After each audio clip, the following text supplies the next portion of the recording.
Hello my dear student.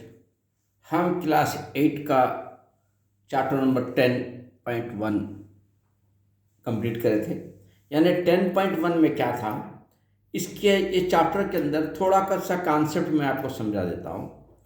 इसके अंदर directly proportional अलग होता है और इन्वर्सली प्रोपोर्शनल अलग होता है। जो क्वेश्चन नंबर अपन एक्सरसाइज नंबर 1 जो किए हैं वो था डायरेक्टली प्रोपोर्शनल। अब हम जाएंगे इन्वर्सली प्रोपोर्शनल की तरफ। तो अब दोनों में डिफरेंस क्या है, ज़रा थोड़ा कॉन्सेप्ट आपको मैं देता हूँ। डायरेक्टली प्रोपोर्शनल का मतलब क्या है, दो चीज़ें अगर हैं तो दोनों चीज़ें आगे बढ़ती हैं। जैसे मैं आपको एग्जांपल दे रहा हूँ, आप गाड़ी चला रहे हैं, आप एक्सीलेटर ज़्यादा करेंगे स्पीड ज़्यादा होगी, यानी एक्सीलेटर भी बढ़ रहा स्पीड भी बढ़ रही है। ये होता है डायरेक्टली प्रोपोर्शनल। और एक मिसाल देता हूँ, आप आहिस्ता भाग रहे हैं, एनर्जी कम लगती है।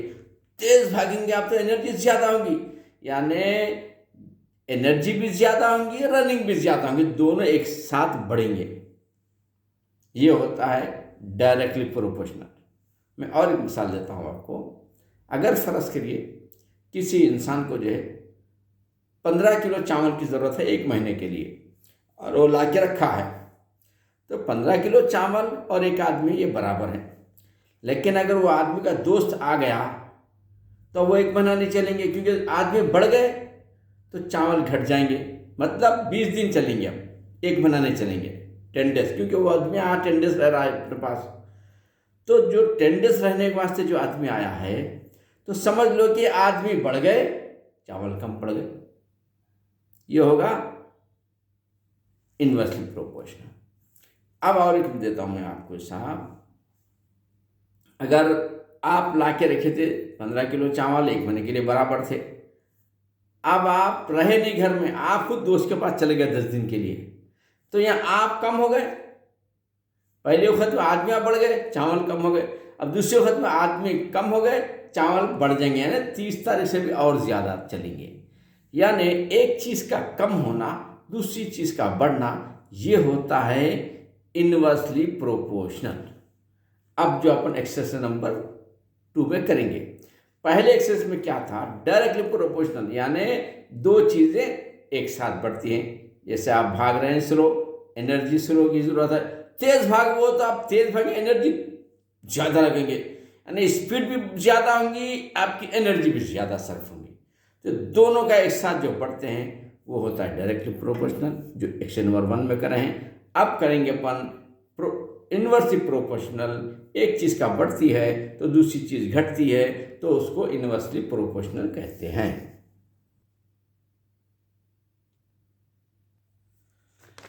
अब बच्चों देखिए, आपका जो 10.2 एक्सरसाइज है, मैं आपको बोला था ये इन्वर्सली, फर्स्ट जो था डायरेक्ट प्रोपोर्शनल था, अब ये इन्वर्सली प्रोपोर्शनल है। Observe the following table and find which pair of variables X and Y are in inversely proportional, यानी एक चीज़ का बढ़ना तो दूसरी चीज़ का घटना इसके अंदर रहेगा, ये इन्वर्सली हो जाएगा।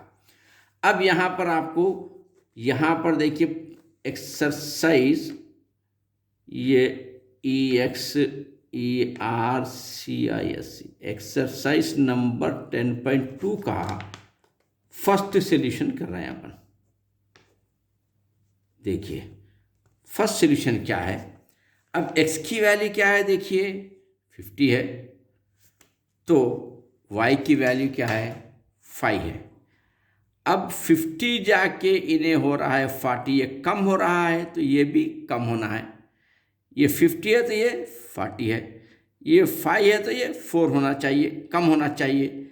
बजाय कम होने के ये देखिए बढ़ रहा है, यानी x कम हो रहा है, y बढ़ रहा है, x फिर कम हो रहा है, फिर y फिर बढ़ रहा है, फिर x फिर कम हो रहा है, y बढ़ रहा है। यानी ऊपर के देखिए आप डिसेंडिंग आ रहा हो रहा है, ये असेंडिंग में जा रहा है, यानी एक चीज़ कम हो रही है दूसरी बढ़ रही है। तो इसका आंसर हम ये लिखें, फर्स्ट सॉल्यूशन क्या है, the value of x is decrease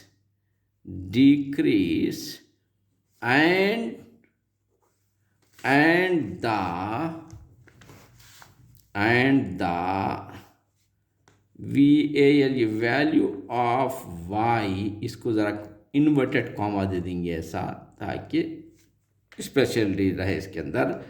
and the value of y is decrease, so x and y are inversely, उल्टा इनवर्सली प्रोपोर्शनल। कहाँ है देखिए, इनवर्सली हाँ, INVERSC, inverse, INVERSE, inversely proportion बच्चों, ये होगा फर्स्ट का आंसर।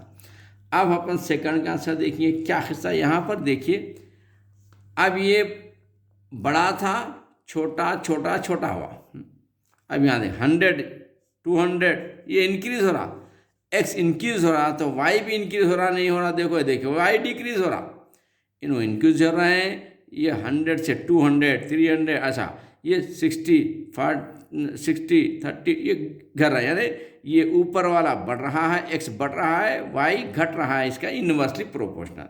अब सेकंड आंसर देखो बच्चों, हम जो लिखेंगे आप यहाँ देखिए, the value of x is increase, the VALU value of x is increase, INCRE, increase, and the value of y, देखिए y is decrease, so x and y are inversely